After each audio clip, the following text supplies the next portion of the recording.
I think I should start learning how to do other face things like eyes and, I don't know, cheeks and the nose, whatever people put makeup on, to balance this out.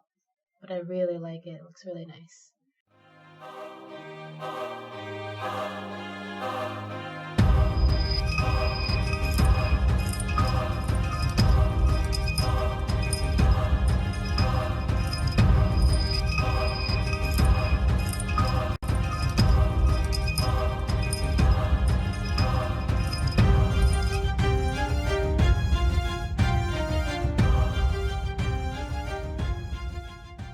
Hi everyone, I am Morgana Braid, High Priestess of Maiden Circle Coven and Academy, and welcome to Circle Chat.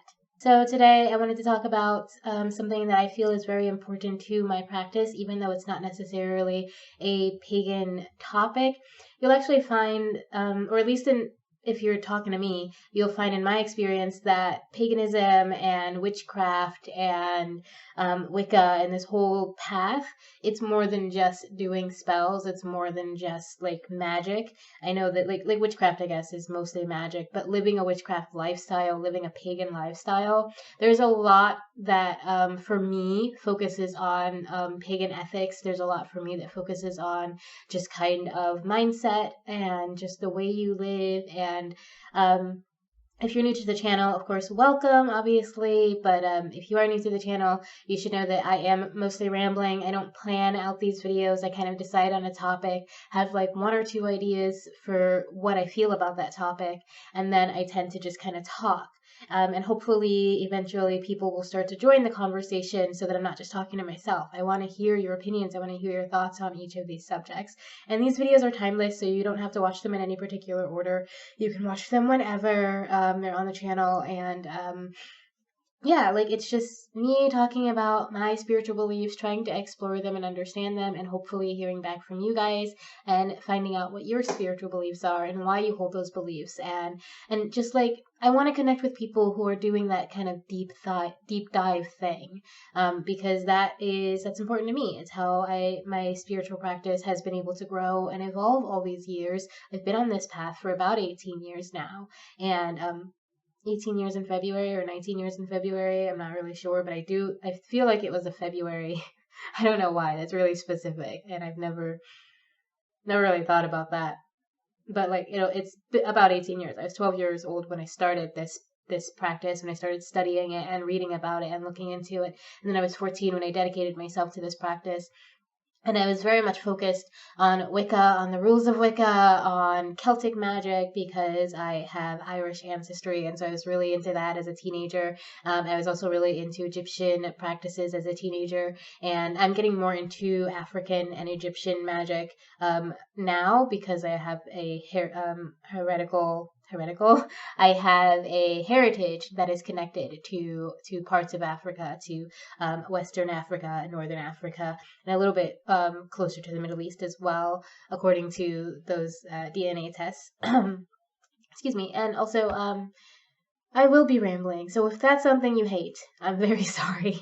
I also kind of have a cold, so I'll be a little bit sniffly and a little bit gross, congested. I'm trying to keep the grossness down, but I do live with someone who gets colds a lot, and I have not made my health tonic this year. I haven't made it in 2 years, actually, and I haven't made it, so I haven't had it, and I've been just really susceptible to my partner's colds, and like clockwork, within 2 weeks of him getting sick, I find myself getting sick too. So please forgive me if I sound gravelly and stuffed up, and if I'm sniffling a lot, and if I'm like clearing my throat. Okay, so let's get into our topic of the day, which is kindness.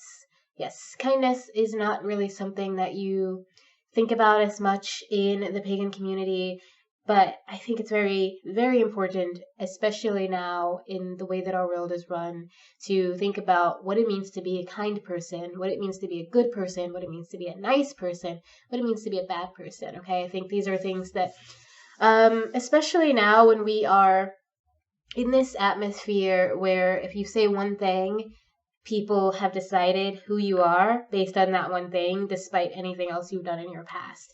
And that, in many ways, is unfair. It's understandable, I guess. In these days, it's like you don't have a lot of time. We have so many avenues of information. We have so many ways to meet people, especially if you live somewhere like I do, like in New York. You're meeting different. You could meet 100 people a day if you really wanted to. You could just go outside and say hi to everyone who walks past you, and you're talking easily to 100 people within that day. And so, like, we have so many people that come to us, and it's so it there's a process, there's an internal process of deciding, do I like this person? Should I spend time with this person? Is this person someone who's going to hurt me? Is this person someone who's going to abandon me? Is this person someone I'm going to hurt? Is this someone I can rely on? Is this someone I can love and treat nicely and kindly? Is this someone who's going to be honest to me? Like, we have all of these decisions to make really, really fast when we meet a person these days. And so I understand that we can make such quick judgments. And so it's really, really important, I think, that we slow down, that we ask ourselves, what kind of person am I dealing with? What kind of person am I? Am I a good person? And if you're asking yourself if you're a good person, you're probably not the worst person. I mean, really, really bad people don't really want to know whether or not they're bad, so they don't ask. So if you are asking, you're probably not as bad as you might think. But it is important that we do ask ourselves, that we check in with ourselves regularly. That is what this whole series is about, checking in with myself and checking in, hopefully inspiring other people to check in with themselves. So that's important. Asking yourself, am I kind? And I think I've been thinking about this a lot more recently for a couple of reasons. A friend of mine passed away early September, and that really shook my world. Like, I've just been thinking a lot about this path. I mean, I was already thinking about the path that I'm on, and I don't want to get emotional in this video, but his death, he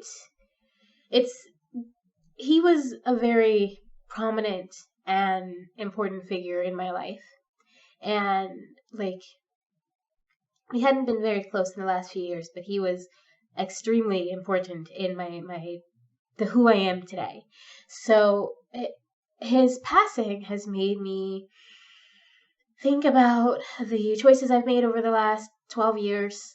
I met him 12 years ago, so it's been kind of in that time frame, thinking about the kind of person that I have been and the kind of person he helped me become, and the kind of person or the kind of people that I've brought into my life. And so I've been thinking about that. And then not long ago, I think maybe a couple weeks after that, or a month or so after that, I was having an event with my pagan group Buckins of Witchfest, and one of our admin, one of the other leaders of the group, they called me kind. And I don't know if I've ever been called kind before, but I do know that them calling me kind has just not left my head since that moment, and has made me wonder, am I kind? Am I a good person? And I've always wanted to be a good person. I've always, that's something I've, even when I was a child, I was like, I just want to be good. and then I remember at some point after I think I started this pagan thing where I was writing about how I just want to be a good person, but I don't know what good means. Am I a good person? And I have always just thought about that, because I've always been called mean, I've always been called bossy, I've always been called stuck up, for many reasons. Some people were just hateful, some people were envious of certain things, and some people just didn't understand. I'm undiagnosed, but I think I've always been on the autistic spectrum. I don't think I've never really easily understood people. My understanding of psychology, my understanding of other people has been aggressive, assertive, and active, studying, reading, watching people, writing, taking notes. I've had to try to understand people on as much of an academic level as I could, because that, growing up, I just didn't. and I just couldn't. And now I'm a lot more empathetic. I'm a lot more able to connect with people without having to watch them for 5 hours to understand them. It's a lot easier for me to connect now, but that came through a lot of work and a lot of effort to try to fit in and try to figure out why people hated me and why people thought I was like, that I just didn't, I don't know, like people called me so many things and I was always called mean. And that's the one that always stuck out because strangers, like entire strangers would walk into our house and I'd be like on the couch, I'd be reading a book and I'd look up and someone would be like, oh, you're the mean one, right? Because I didn't immediately say hi or because I wasn't like always super friendly or because I just, sometimes if I don't feel like talking to people, I'm not going to talk to people and I can't just comfortably force myself to do that. So, I was just, a lot of my mom's friends, especially like the older people, the adults, they would come in and say things like that. Call me the mean one, the person actually who passed away, I remember I was at his mother's house, his parents' house with him, and his mom like leans to me and she whispers to me, and it was like not long after I met her, so she didn't really like me that much. It was in Mississippi, in the South. I'm this like lone little black girl in this house full of Southern people who live out in the country, and like not, they weren't bad at all to me. They were nice people, but she did like kind of wonder about me, because I was from a different world, and she whispered in my ear. I think the reason, I don't know if she said, I think she might have just said the reason, but I'm like softening it up in my head. But it was basically, the reason I don't like you is because you're just too quiet. And if I had $1 for every time someone had told me that in my life, that I was just too quiet, or that I was just not engaging enough, or that I was too into myself. And by that, I mean, I would like stay in my room when there was a lot of people in our house, because being around a lot of people overwhelms me, especially if they're not people that I am personally connected to, as in they're not someone who's my friend. If there's someone who wants to like know personal details about me, but we never really had a real conversation. Like when I was growing up, the adults have that thing where they come in and they ask you all kinds of questions about your life, but you're like, I don't really know you. You're just a relative, or you're just like a friend of my mom's, or like I don't have a relationship with you. And you're not really interested in building a relationship with me so much as you are in making me a novelty of some sort, either the little weird kid or the one who reads more than everyone in the family, because apparently like in that community, where I was growing up, being a person who reads means you're stuck up. It means you want to be white. It means you don't fit in with everyone else because you are doing really good at school. You're trying, and you focus on these things. And it's sad that is the kind of environment that I experienced and that I saw. And it's really, really sad that there's so much of that in small communities in the South, in Illinois, in communities of, in my experience, Black people, I'm sure. But like in Mississippi, I can't just say that, because in Mississippi, it was across the gamut. If you're poor, if you're living under the poverty scales, then there was a certain standard of how you were supposed to behave, regardless of your race or skin color.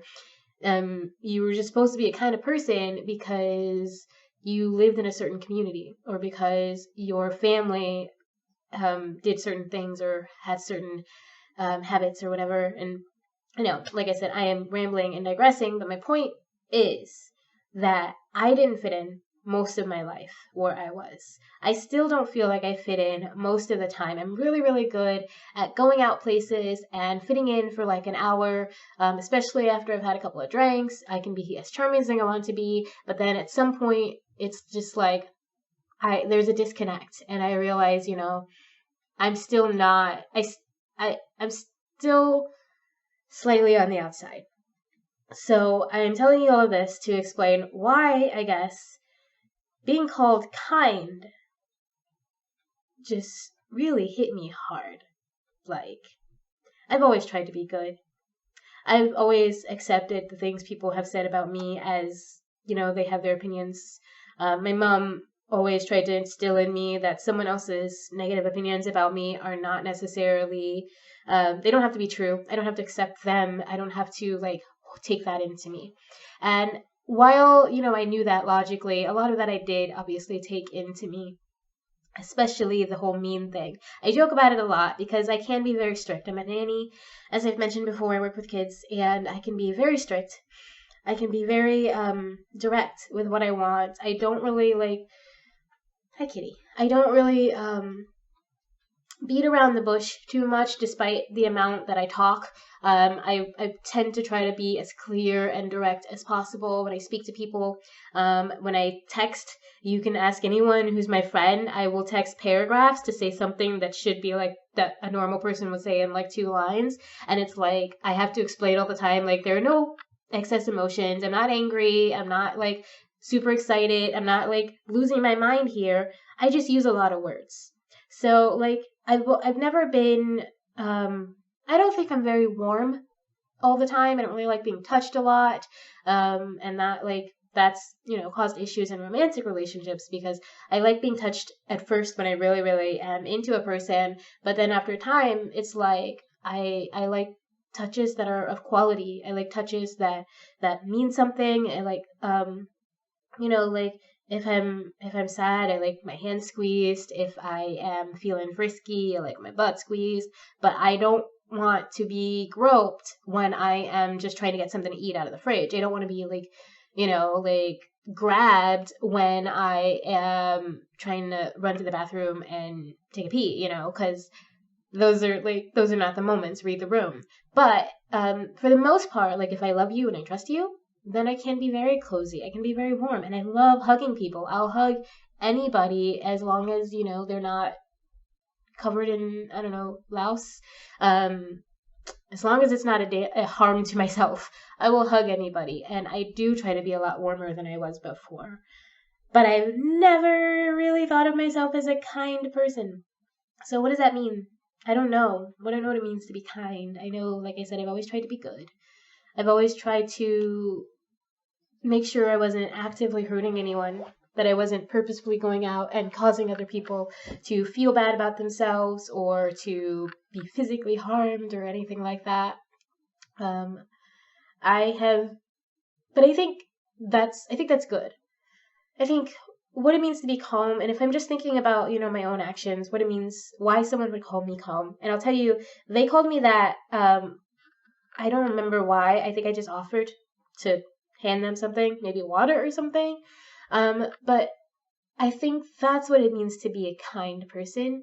It's not just to actively not hurt people, which is what I hope most people do. And if you're watching this channel, especially you. But I think it's to give, to offer something. I have learned in my 18 years of pagan practice that one of my main purposes, one of the main things that I am here to do on this planet, besides help people heal. What is happening with the lighting? One of the main things I am meant to do, besides help people heal through things, is to be of service, to offer service to anyone, to especially the pagan community, but also to children, which is why I got into childcare. I was also a home caregiver. I've mentioned that in the past I've been a dominatrix. In all of those, home caregiving, childcare, dominatrix, I've been a barista. All of those are service industries. And you may be wondering, like, dominatrix doesn't sound like it, but it is. Dominating, doming, subbing, kink play, fetish play, that to me is something that many people are confused about, because I think that fetish and kink and just all this, like, exploring sexual energy, exploring yourself sexually, exploring other people sexually or sensually, and sensual does not have to be sexual. We'll talk about that later probably, but exploring yourself in that environment is such a a helpful outlet. It's so good for us, I think. I think it's healthy. I think it helps us stay balanced. I think if you're into it, I mean, it's not for everybody, but if you are into it, then it is something that is natural for you and healing for you. And unfortunately, our society puts that down. They tell you that that's wrong, so we have to go to places and hire people to help us get that. Okay, like if you're a person and your spouse doesn't want to do anything kinky, but you talk to them and they're like, listen, let's go to this place and you can have a kinky experience and I can watch, or I can learn and participate and try it myself, or you can go by yourself and I can trust you and love you, because that's what a healthy relationship is. But to just shun it, I think, is unhealthy. And I think doing it, when I was doing it as a dominatrix, when I was doing any of my fetish work, because I wasn't just a dominatrix, I was a fetish worker in many ways. And there were times when I thought that my client was just kind of a jerk. Unfortunately, there were times when I did have some crappy people, but most of the clients that I had were really cool, really nice people. And they were just people who wanted to experience a release of some sort, experience pleasure through pain, sensual experiences. I didn't go, I was a sex worker, but I didn't have intercourse. I just say that. So I wasn't an escort or a prostitute. I don't know what YouTube's rules are for saying those words, but still I was a sex worker. I was a fetish worker.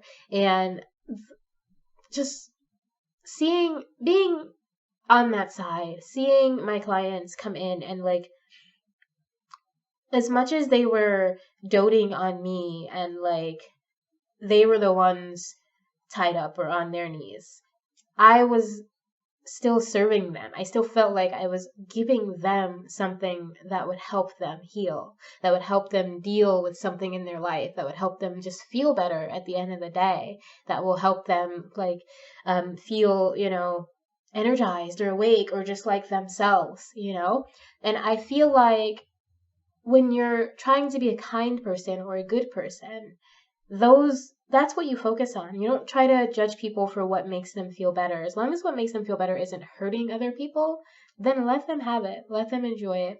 And you actively offer service. You actively give what you have to offer. So for me, that was sensual play. For me, that was light fingertips. For me, that was, I was very vocal with my clients, very much just trying to say, okay, what can I do to enhance this experience for you? And I think it's important to take that into like every aspect of life, because even as a barista, I could be having a horrible, horrible day. You can ask my former bosses if you ever hear from them. I used to work at the City Bakery in Manhattan. I smiled all the time. And I tried my best to make sure that my clients, or not my clients, but the people I was serving, that the customers were having a good day, that they were having something nice in their day, despite how they felt, despite whether they were rude to me, despite, and some of them were really rude to me, and I had to get managers and stuff. But even then, I tried to keep a smile. I tried to stay polite. I tried to make sure that that interaction with them is positive. It didn't matter whether or not I liked the job. I did for a long time, but it didn't matter. It didn't matter whether or not I liked the person. A lot of them I didn't. They were angry people who wanted their coffee. It didn't matter whether I was having a good day or a bad day. I wanted to make my interaction with those people positive for them. And that's the way I do a lot of things, is whether or not something is going to, first, whether or not it's going to bring me harm. Because if I am harmed, if I am broken, if I am hurt, then I can't serve other people. So first, whether or not I am going to come out okay, and then whether or not the other person or people involved are going to come out okay, and whether or not, if someone does end up harmed, whether or not that was necessary. So like if someone's feelings are hurt because they had to be told a truth that they didn't want to hear, that they were in denial of, I think that's also kind. I've said before that you don't have to be rainbows and fairies to be a good person. I don't think you have to be, like, to be a nice person, sure, if you want to be nice, you have to be friendly and nice all the time if you want to be considered a nice person, but to be a good person or a kind person, that is more about the well-being of other people, I think.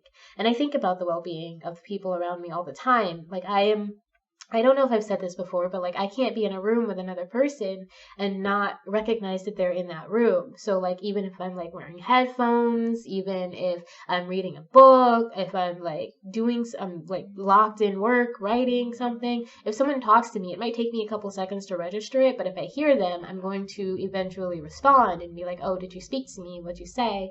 And actively listen to people, because when you're in the room with me, if you're there, you are of more value than what I could be doing. And I don't like, I mean, there are limits, obviously, because I'm not going to put someone's petty nonsense or just random bull over my work or over things that are really valuable to me, like writing my books, like this channel, like when I'm reading tarot. I'm not going to put a person over that if they're just like doing a bunch of nonsense. But I am going to stop and pause and say, okay, let me check in. Let me, like, you as a person, your existence is more valuable to me than anything else I could be doing. So at least let me check in. If the thing you want to talk about then we realize is like silly or something that can wait or something that like maybe only takes like a couple of minutes or a couple of seconds to talk about, then I'll either let it pass or let us talk about it for those couple of minutes and then be like, I have to work, I have to focus. But you're in the room with me. So because you're there, because you're another being, and I can feel your presence, I can sense you, I can see you, I'm gonna pay attention to you because you matter. You matter to me. And I think when people matter to you, maybe that's what makes you a kind person. And like I said, I'm just rambling and I've rambled way too long already, so I'm going to cut this short because the light is also going down. The sun is setting and none of the lights in my apartment are on because it was such a nice look at first, but it's getting dark. But yeah, like I think I might be a kind person. I might be a good person. I'm trying. I haven't done just good things my whole life. I'm not, not a saint at all. And I don't know, I've just really actively tried not to hurt people. And in recent years, I think I've actively tried to serve people and give more of myself without depleting myself, without harming myself, to be there for people, to love people, to help my community, to help anyone who comes to me and needs help. If I'm able to give it without, like I said, sacrificing myself, if I am able to offer something that helps people and it's not going to bring harm to me or my loved ones, then that's what I try to do. And I guess that makes me a kind person. I don't know. And I'll never fully know. I'll just keep trying to be a good person and trying to be a kind person and hope that really works out, and hopefully, it's clear that it's not something I do for anything in return.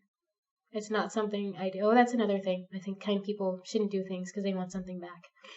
And it's not something I do because I want something back. Yeah, I want people to watch this channel. I want people to watch my tarot readings, and I want people to hire me for private readings and hire me to edit their books, and I want people to read my books. I want people to love the things that I offer. But lots of people and lots of time has gone into the things that I do. Lots of time has gone into the things that I do, and lots of people have either completely ignored or not loved it. And I still do it because that's who I am, and so I think I don't need anything in return. I like things in return, but I'm going to still be doing the things that I do. I'm still going to be as gentle as possible, but honest, as loving, as generous, as truthful, as caring, as good as I can be. And whatever comes from that, I look forward to it, good or bad. Probably good, though. I've had a lot of good things in my life because of this path. So that is circle chat. Hopefully some of that made sense and it wasn't all just a bunch of random crazy rambling. Let me know what you think it means to be a kind person. What do you think it means to be a good person? What do you think it means to be a nice versus kind person? Okay, let me know in the comments. I can't wait to hear from you guys. Enjoy your weekend. Have a beautiful and wonderful Friday. And remember always that I love you. Bye.